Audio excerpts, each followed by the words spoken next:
Once again, we're talking about gemstones. We've made 4 different videos about the precious gemstones: diamonds, emerald, ruby, and sapphire.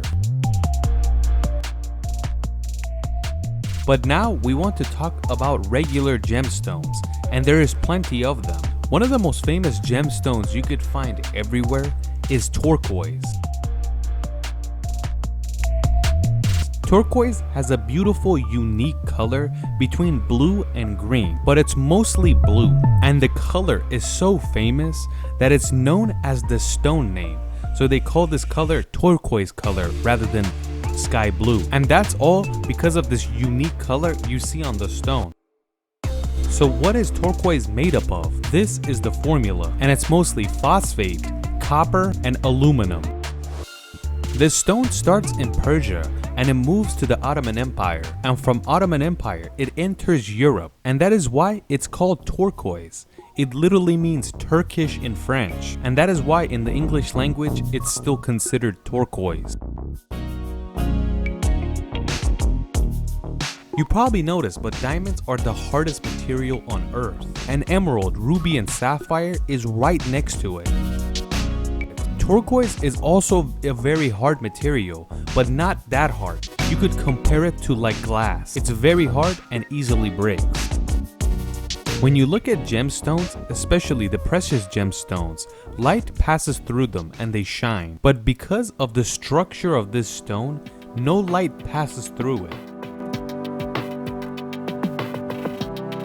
Turquoise is one of the first gemstones that was used by ancient civilization all over the world.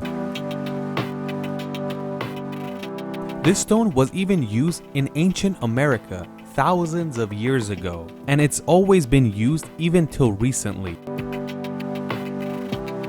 The most amount of turquoise you'll find is in ancient Egypt, the Aztecs, and most of all, the Persian Empire. The Achaemenid Persian Empire used this stone, and it went to India and China through Iran. But at that time, it doesn't go to Europe, and then eventually, thousands of years later in the 14th century, it enters Europe through the Ottoman Empire.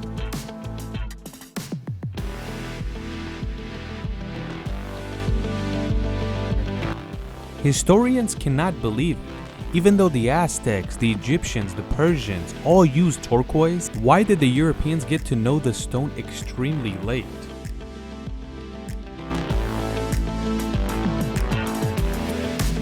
And it's interesting to know that the last place to get to know turquoise gemstone was Japan.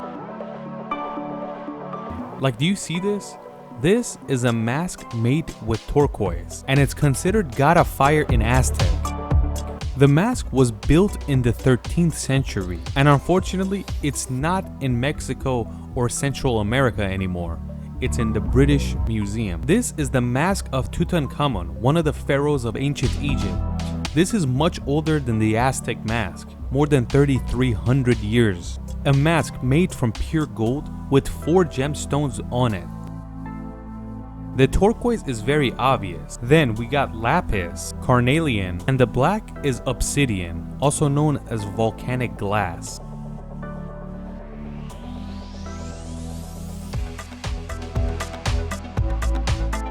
This mask is in the Cairo Museum, and since it was found in 1925 and the Egyptians had control of their country, the British weren't able to take this one, so it stayed in Cairo.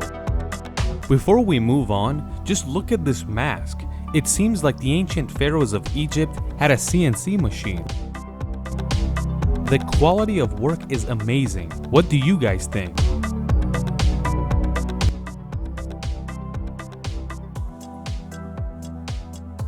In ancient Iran, a lot of turquoise was used in building. Like when you go to Safavid era in Isfahan, turquoise is used a lot around the building, especially the mosque dome. And we can't forget about the interior.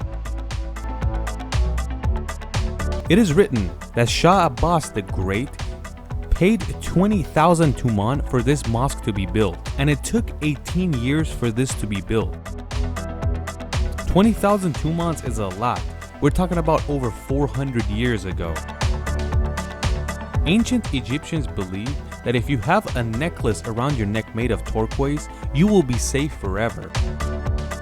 This belief made its way to the Achaemenid Persian Empire, and they would also wear turquoise necklaces. And another interesting thing is, Persian soldiers that used the sword would also wear a turquoise bracelet, and they believe it would keep them safe in battle because it's on their hand. So why is this stone so precious? 99% of the love for this stone is this unique, beautiful color, and of course the rarity has made this piece much more valuable. When this stone gets to Europe, the philosophers fall in love, and they would tell people it could help you focus a lot better and it helps clear your mind. We're just telling you other people's belief. We're not telling you if it's true or not. In Tibet, turquoise is very holy, and they believe if you have the stone, you will be rich.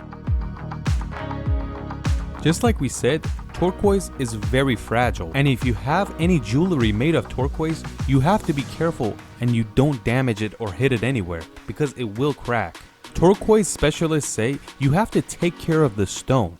Like for example, if you have a ring, you have to make sure you don't get oil on it, don't use wax or grease on it, and it shouldn't contact too much sweat to begin with. And if it does contact it, it will change its color to a much uglier form. Where can you find turquoise in the world? This is the turquoise map of the world. The most amount of turquoise you can find is in the United States. And in Egypt, Iran, and China, there's plenty as well. But the most beautiful and most valuable turquoise is in Neyshabur, Iran. A lot of ancient buildings in Neyshabur are built with turquoise, like these monuments, and the blue you're seeing is made from turquoise. Turquoise was Iran's country's stone for a very long time, and that is why it was used on plenty of buildings.